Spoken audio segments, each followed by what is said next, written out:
Hey, 7th grade, Mr. Hildebrand here, talking about the Romans again. We talked about how they started as this tiny little village, tiny little people, living in Italy, copying off of groups like the Greeks and the Etruscans. We talked about their founding myth. We talked about what historians really think happened. We talked just recently about their big victory over the Etruscans, how they overthrew that king, that monarchy, and they set up a republic where they were going to vote and choose their leaders. We talked a little bit about their social classes, right? Their patricians, the rich people, plebeians, the poor people, how their government worked, how they made their laws. Today we're going to be talking about what's going to take them from the tiny little city to this giant empire. And that's going to be their military. That's going to be the Roman legions, the Roman army. Okay? So that's what we're checking out today, is how their conflict and cooperation is going to help them expand their territory. So, if we click through the Nearpod, and real quick, if you want to go back and check out the Nearpod, you need it for notes for the project today, or to study, anything like that, check that out. FK7RE, highlighted on the screen. You can always pause me on this video. Okay, check that out. The link should also be on the Canvas page. But we're going to see that Rome's going to start as a tiny little city right here in this middle of Italy. They're going to eventually grow, take over Italy. Okay, they get bigger and bigger, take over Greece, take over Spain. Eventually they'll have all of North Africa here, and even beyond that. So that's where we're headed. Now, remember the Romans, they first take over the Etruscans, so they start to take over Italy. And they're going to expand further and further, taking over more and more Etruscan cities. Okay. Now, when the Romans conquer people, a lot of times they also start making alliances or friendships with some of the people they conquer, and we'll see why in a second. Here is kind of an artist's models. These are actually little figurines, okay, scale figurines of Roman soldiers, of the legions, okay, we call their armies. So this kind of gives you a feel for what they look like. The reason they're able to get more land and expand is because of how their army is organized. Now, the Romans had a big army, they had a strong army, but so did other people, okay? They ran into a lot of other armies that were just as big as they were. But because of the way they organized and the way they trained, they're going to have an advantage. So the Roman army is broken down into what's called legions, or groups of 5,000 soldiers.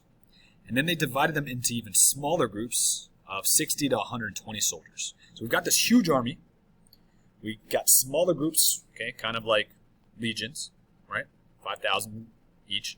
And then we've got even smaller groups. Kind of like if we have Swedera Middle School, it's a big army. Then we break it down into legions. That's like 8th grade, 7th grade, 6th grade. Break it down even smaller than that into like teams, right? Orange team, red team. We can even break it down even further than that, homerooms, right? Kind of similar to what the Romans did. It just made things easier to run, easier to organize. Now, the legions. They're going to be better than other armies because of their strategies. Other armies are still using the old ancient Greek phalanx. Remember the phalanx? That is that big square block where all the soldiers stand in a grid. They lock their shields together. They've got the long spears, and they poke over top at each other. And that was a very strong formation, right? That was a good formation. It worked really well for the Greeks. But the problem is it's very slow. It's very slow, and it's very hard then to shift and change directions when you're fighting. The legions, they had a nice big army. Don't get me wrong. Their army was huge. But because they're organized into these small groups, they could send detachments. They could split off. They could move quicker. And they could move and attack from other directions. Think about if you ever played that game in gym class called blob tag, where one person's it, right? And they start tagging somebody and you got to link arms. And you tag somebody else and you link arms. And eventually you got this big group that has to link together and tag other people. The bigger that group gets, the slower it gets. Suddenly it's easier for the people running away because they're a lot quicker. Right? That's what's happening with the legions. They break off into small groups. They can attack from other sides, from behind. They're going to be a lot faster. Okay. Now, they're also very well trained. Okay, don't be fooled. They're very well trained. They practice every day for hours using their swords, spears, other weapons. Okay. They went on long marches every day to stay physically fit, to drill, to practice. Before going to sleep, they're going to build completely fortified camps every single night to keep them safe. They're also only going to stay in one area for one night. That way the enemy can't memorize their position and get an advantage.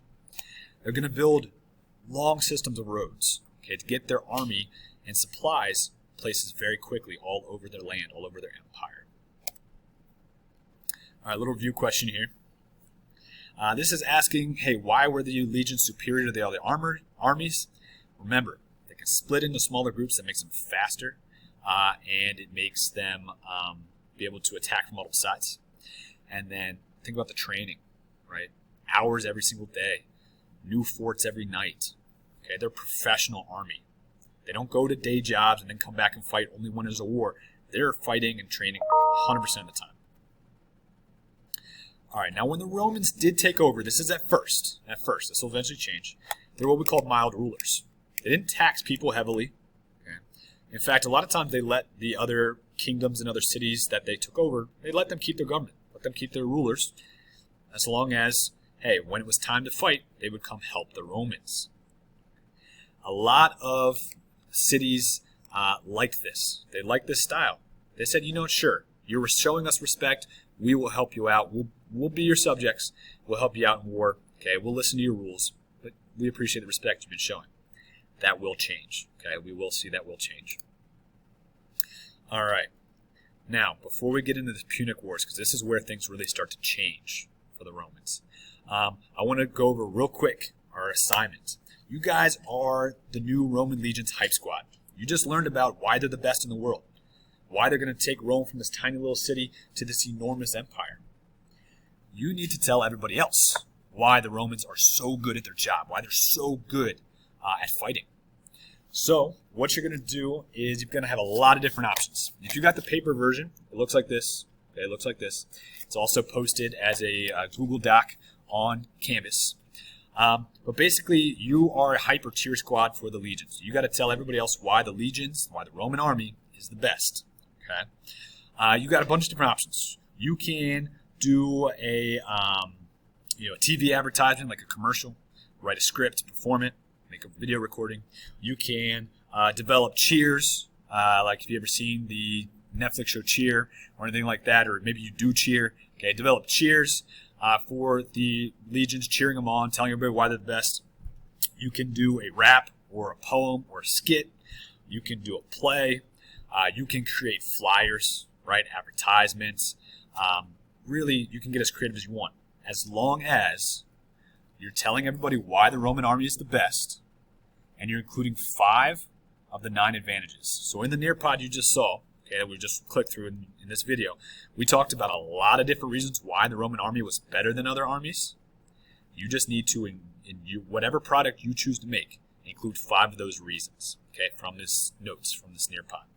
If you have questions, you're not sure where to start, come talk to me. We can toss around some ideas and I can help you out.